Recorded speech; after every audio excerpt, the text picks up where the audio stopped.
Buenas tardes, mi nombre es Rosa Flores, estudiante de licenciatura en Pedagogía Infantil, tercer semestre, Cabo Planeta Rica. En este día venimos a hablarles un poco sobre el objetivo del canto y ronda. Mi grupo está conformado por Mario Guadalupe Ricardo Vergara. El objetivo de este canto es que los niños aprendan los sonidos de los animales, a cantar, a reír, a jugar y a expresarse espontáneamente. A continuación, les vamos a mostrar un poco sobre la realización de nuestro canto para que así los niños aprendan los sonidos de los animales. Esta es la ronda de los animales y los sonidos te vengo a enseñar. El león hace, el caballo hace, la cabra hace ve.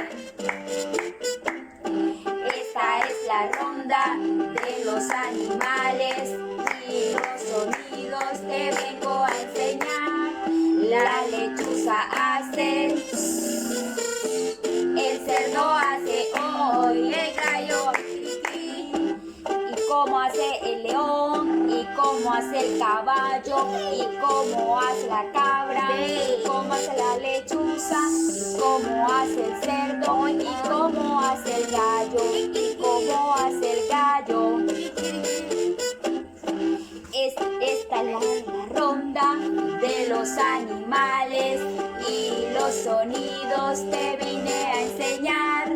Esta es la ronda de los animales y los sonidos te vine a enseñar.